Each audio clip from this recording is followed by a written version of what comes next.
So we're back on the old chipper today, and I got to get this thing tuned in. I got to do chain and knives. The conveyor was giving us fits. I just got that fixed. But a lot of people wonder about the feed wheel. And if we got a new feed wheel in here, yes. This was one that was in the Model 23 at the shop. And so we took it out of that one, put it in this one. Then we have a new one, a brand new one down to the shop for this, and a brand new one down to the shop for the new chipper. We'll do a video on that because Morbark beefed that feed wheel up quite a bit. That's a serious feed wheel they put in that one. That's the one thing I will say nice about Morbark is if something doesn't work right, they have no problem changing it so it works the way you want it to.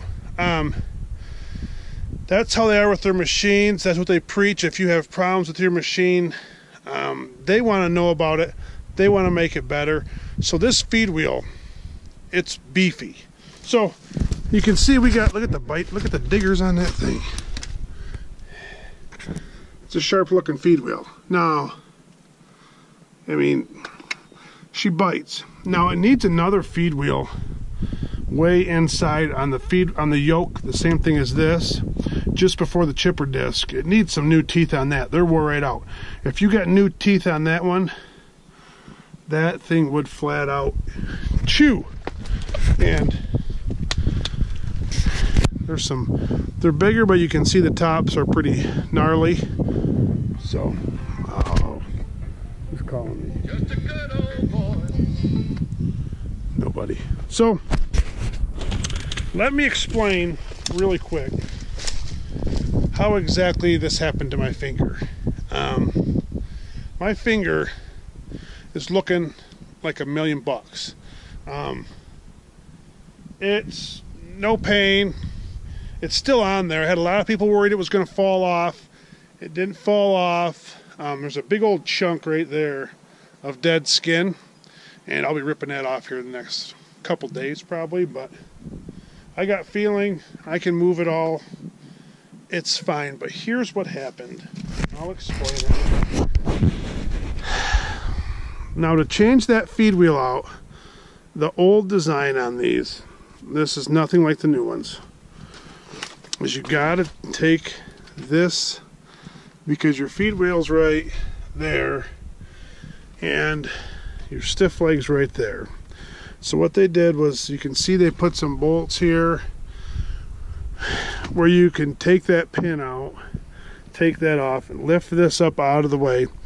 Pull that feed wheel out because it comes only out this way, because you can see your bolts there. You gotta take those bolts off. And then we slid the new feed wheel in. When I showed up out in the woods to help them one afternoon, they had, instead of taking that upper nut off, they left it on the upper pin and just took this pin out and lifted it up. And when I lifted it up, there's two hydraulic lines that run in there, and it broke hydraulic fitting off inside the line for this cylinder in here to push this in and out.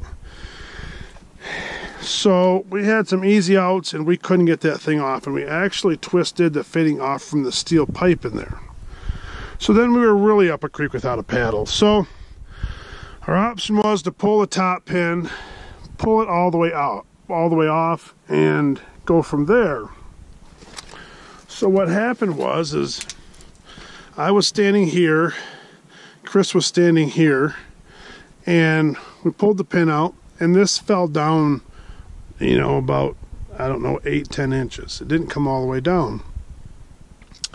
So I said to myself, and it was kind of lean this way just a little bit, and I was going to pull it back so it could miss this right here, miss that right there, and fall all the way down. Then once it was all the way down, we could flop it on the ground and go to the shop and get the other one, or if we couldn't fix this one, go to the shop and get the other one. So what happened was it fell down about 1 foot, and when it fell down, it was leaned a little bit this way. I thought if I just grab it and pull it this way, it'll slide down. And the problem was this: I stuck my fingers in the hole for that pin that goes through there. Right there. And when I pulled out this way on it to pull it over, it shot down so fast I couldn't get my finger out of there. And this bottom sleeve here, let's see if we can get the light good, goes up in there. And that's how much clearance is on the side. I know that's really hard to see because there's like no clearance there. And that come up, and I couldn't get my finger out of that hole fast enough. And so that shot up and it pinched my finger. Just the tip of it here was caught in there. And I remembered when I pulled it out, it was like, I mean, it was like really skinny because it had just been pulverized in there. And when I ripped it out, that's how I ripped the back. I ripped that whole chunk of skin off right here. And then the whole top of my finger is all purple. But I ripped it out, and that's when I ripped the skin off the back. And I first looked at it, and I knew I screwed up because I had some serious pain. And I looked at the top of my finger, it's just purple. And then I flipped it over, and I seen that there was that whole chunk of skin hanging there. But don't stick your fingers where they shouldn't be. Let's just say that, boys and girls. So that's exactly what happened there. That right there bit me. And when chippers bite back, that's what happens. So anyways, my finger's doing really well. But that's what happened. And then I went home and that was it. Wrapped her up and went to work the next day. So it wasn't a big deal. But now I get to run this old Jewel.